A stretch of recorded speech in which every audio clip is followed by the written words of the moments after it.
Schmoozing for you today. What just pressing the flesh? What did you get out of today? As always, seeing a lot of great players compete. I watched the secondary the most. I seen a lot of good footwork and stuff like that. Just showing that why they are who they are on film. A lot of people don't have a lot of like Gary on film. They don't got him rated as one of the top corners. But he went to the combine and ran great time, and then everybody's shocked. It's something I've been seeing since I first came here. So just seeing them get what they deserve. What are you at? Scouts asking you? I'm sure you had some conversation just about your return. How'd that go? That's just more so asking about how the recovery process is going, and a lot of stuff about the film room and stuff like that. It's like I said, mainly questions about what surgery I had, how long ago I had it, and what's the recovery time on the process. So that's all I'm really getting asked as of right now. Are you on schedule? I'm ahead of schedule. I had the surgery in January, so I'm currently about 8 weeks out. I started back running this week. Yes, sir. I was running in the pool and did a lot of field work running. So, from here on out, it's more so just getting my legs back under. Malik, you left some big shoes to fill here in the Ohio State secondary. Who should we have our eyes on? Just a lot of guys that's going to surprise you. I can go on about this. Eric Smith, Damon Webb, Jordan Fuller, Jocelyn Went, obviously Denzel Ward and Damon Arnett.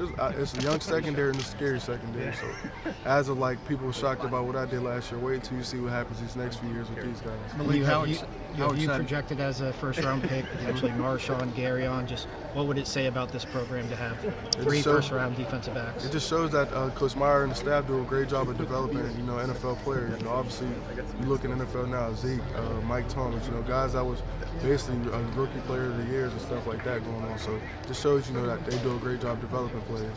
Malik, when you talked about watching some of those drills and the conversations you had, was it difficult or painful for you to not be able to go out there and show what you can do?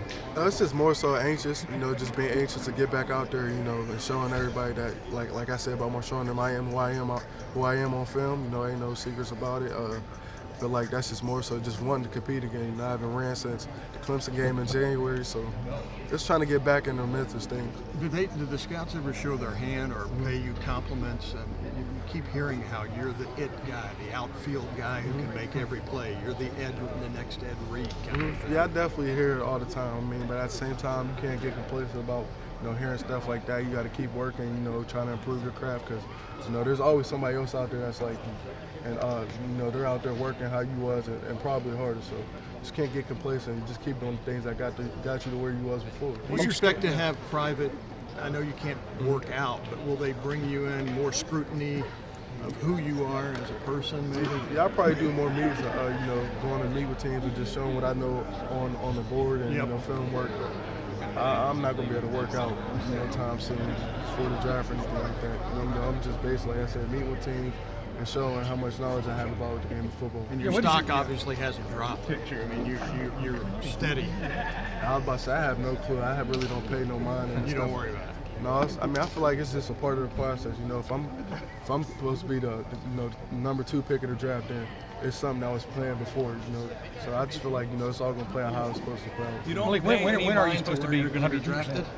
Not really. I feel like that's where guys seem to, get complacent about the process and just enjoying the process of, being here at this predicament. And not a lot of guys got a chance to be a top 10 pick. So for me to, sit here and worry about what pick I am instead of, just count my blessings of being in the situation, I feel like, it's just selfish. But you can also enjoy it. You worked hard and you did things that this is supposed to be fun and you're supposed to do that. Yeah, that's more so, just enjoying the process. But I feel like, when you sit here and worry too much where you're going to get drafted, then it's taking the fun away from the game that you love. So I feel like you sit there and enjoy the game and just enjoy the whole process of going through this thing. When you talk about your health schedule, when are you projected to be 100% physically? I'm not honestly sure at this time. I feel like it's more so, just like I said, just taking it step by step, because I have to get my legs back under me, get back in condition and stuff like that. So it's just more so of my body type of thing. Wait until my body feels like it's ready to get back out there and compete. What's your dream scenario? Who picks you? What's your dream scenario? I really don't have one. Like I said, I'm just grateful to be in this position, to play in the NFL and be even talked about as a top 10 pick or a top 15 pick. So I really don't have. I had a dream of being an NFL player always, of course. So it's just, like I said, just to be on this stage and be here, it's a blessing for me personally. Do you have any plans for the draft? I'm not sure. I mean, I'm still talking to my family about, either whether I'm having it home with my family or going to the draft. So it's still up in the air about what I'm going to do. And is this crazy for you? I mean, a year ago, you hadn't played a significant snap at this school, and now you're a projected top 10, top 15 pick. Like, just what's up? Like, what's going on? I mean, it was definitely, like I said, it still really hasn't hit me yet that, I can be, like you said, a potential top 10 pick. And just to be a one-year starter, not a lot of guys play 3 years and still had the opportunity to say that they're projected to be a top 10 pick. So it's definitely shocking and still unbelievable to me as well. What teams have you spoke to in regards? I mean, I talked to basically all the teams. So you've heard from the Jets then? Mm-hmm. Yes, sir. I mean, I heard from the Jets. I heard from the Browns. Any team you can think of in the NFL, I mean, I heard from. What's so special about the Jets? Is that true? I mean, no, after that was just answer. Everybody at the combine asking everybody if they heard. I thought there was an inside joke there. I wasn't up on it. Oh, no, I was just answering what he said. Really, what is it like, though, because you're paying attention to everything. You're leaning on your video and your work, what you put in, right? And is that tough to do, or would you still like to get out there and show them? I mean, of course, I'll get out there to, like I said, show, I am who I perceive to be on film. But at the same time, I believe in my foundation, which is God. And I feel like, God won't put me in no position to where he won't want me to be successful. So I feel like, the road that I'm going down, it's going to be a successful road, of course. And I feel like, it's definitely going to play out the way I want it to play out and how he has it to play out. What's the best piece of advice, like Eli and the other defensive backs that went through this last year, maybe gave you going through this process? Just don't be complacent. A lot of guys get to the NFL and want to spend lots of money or, buy the same stuff, and then that's where guys go broke. So just not being complacent, remembering what got me where I am.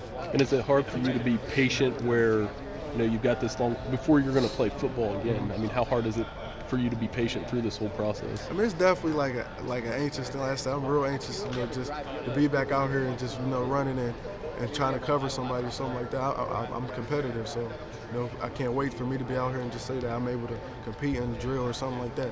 Have you signed with the Jordan brand? Have you? Yeah, I signed with Jordan this past week. What's that like?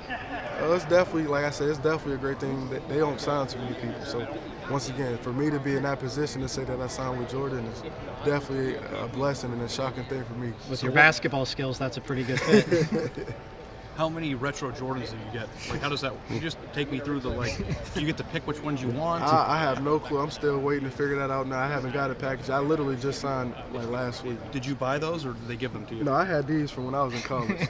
Don't you kind of wish they would have given you those? I was about to say, if I'd have got the deal then I wouldn't have. But you have to go and try to find you want to get retros now, right? Like the thing that you spent all your money on before, now you can get for free. I feel like that'd be the greatest thing about being a professional. That's definitely it plays a lot into it. Like I said, this is an elite group, guys, and the organization, of course, and just connections. You want to meet a lot of people, a lot of big time people. Obviously, Michael Jordan himself, just saying you're under his brand is just an amazing thing. Have you met him? Not yet, no sir. They do it a trip, don't they? I'm not sure. Like I said, I just signed, so I'm still, filling out the shoes and everything, how the thing works. What's your number one retro that you want that you don't have? I got a lot of shoes, so I have to look at my closet. Just tell them you wear a size 9.5. Malik, what would it mean to you to Last be question the here. top DB taken in this class, Thanks, the Malik. top Ohio State player taken in this class? Blessing. That's all I can say. I mean, like I said, for me to be in the predicament that I'm in, saying I'm top 10 or top DB at all, it's just, a lot of guys get a chance to say that. So it's definitely a blessing, an honor. I feel humble about it. A lot of great DBs in this group for sure. So for me to be rated as a top DB, it's definitely an unbelievable thing and a blessing, like I said before. Thanks, Malik.